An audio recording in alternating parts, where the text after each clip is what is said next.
Now, I know that you've heard me say many times, or you've read or listened on the tapes, that loving yourself is the most powerful thing we can do. Then everything flows.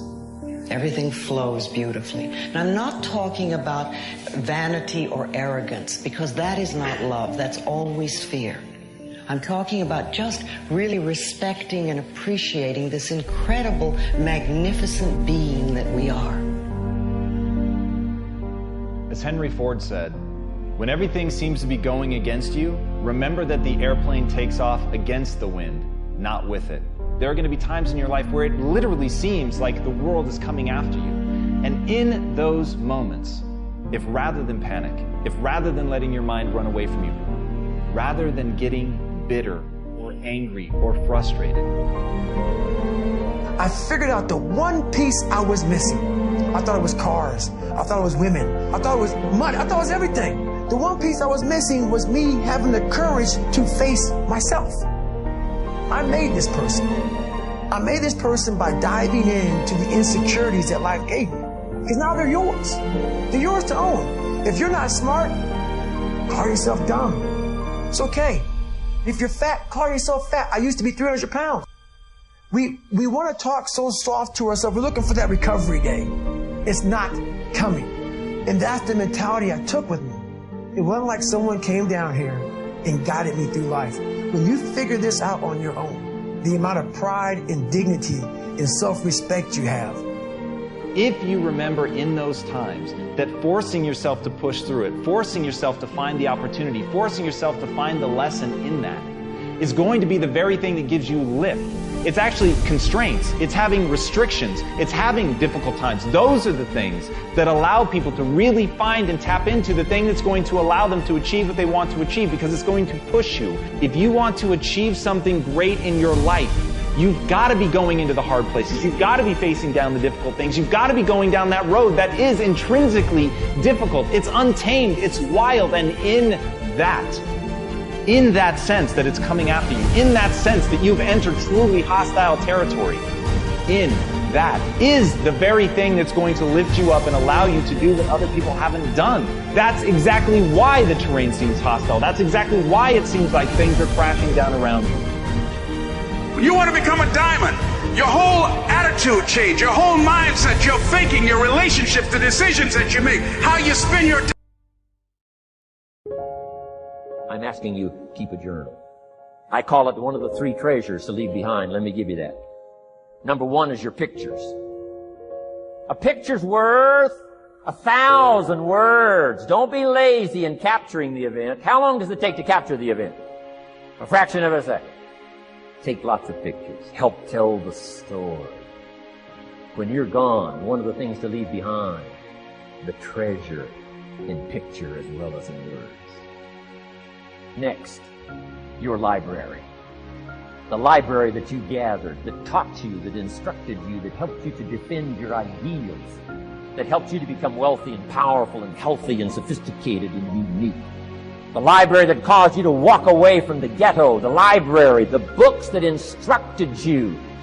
Leave your library behind. One of the greatest gifts you can leave behind. Stepping stones out of the darkness into the light. So leave your books behind. And third is your journals. Wherever you found an occasion to gather something valuable and put it in here so you could go back over it. Repetition is the mother of skill. Let it coach you one more time. Let it teach you one more time. If you hear a beautiful song that does something to you, you don't say, well, that's enough. Don't need to hear that again. Wouldn't you want to hear it again, hear it again, hear it again? Let it instruct you, take you on wings of emotional journeys. Wouldn't you want to do that again? The answer is yes. That's what's so important. One of the greatest proofs that you're a serious student. Buying a book at a bookstore, that's pretty easy. Here's one that's a little more challenging. Be student enough to take the time to keep the notes and keep the journal. What a treasure to leave behind when you go. I'm asking you to be no less sincere and be no less committed to the advancement of your philosophy, the set of the sail. Start with the refinement of your philosophy. Start with the teaching of your own fabulous mind, where all the answers are. The rest of all the magical answers are within the confines of your own mind. But it takes the books, it takes the videos, personal conversation, dialogue from the movie, Let your heart be stirred by words. Find ways to capture. Isn't this good stuff? I'm telling you, this stuff changed my life. I've never been the same since the teacher gave me some of this simple instruction. How to go from where you are to where you want to go. How to go from pennies to treasure. It's all within the confines of this stuff that I've been trying to share with you. The moment that you understand that the people that you have around you, they're either your number one asset or, to be honest with you, they could be your number one liability. But the moment that you understand that and begin to value people, I think that is what creates the connection. Because the moment that, I think we all know, don't you, Tom, don't you think you know when a person values you and when a person doesn't value you? And so I think that giving value to people and expressing that to them is the common ground that builds relationships. And so, yeah, when I came in the studio, I wanted to meet everybody because you've got an incredible, successful program, and I want to meet the people who help you be who you are. I love that. What got you so obsessed with leadership? I mean, you've been doing this for a long time, traveling all over the world. Correct. It's pretty extraordinary. And to go from starting in a small town as a pastor to what you've accomplished now, what is it that drives you? Well, in 1974, I came to the conclusion that everything rises and falls on leadership. Now, the reason I did that is because I started off as a pastor, and by the time I was 28, I had the 10th largest church in America. Whoa. And so people would come to me and say, well, how did you do this? And I came to the conclusion that I'd learned leadership. I was a good leader. And the day that I became convinced that everything rises and falls on leadership is the day I said, that's what I'm going to give my life to. Because think about it. If that is true, that in the business world, in the education world, in the government world, in every world, if you can just help people lead better, you're going to help them be more successful. And when I wrote the 21 Irrefutable Laws of Leadership, that first law, the law of the lid, which basically says how well you lead determines how well you succeed, I truly believe that. And so what better thing can I do than to help people increase their influence, learn how to lead better, so that they can be more successful in whatever area of life they really want to be successful in. You're like a Navy SEAL. You've got the mission plan, now you execute it. Here's the key. The more you do difficult things, the more you'll be brilliant at doing difficult things.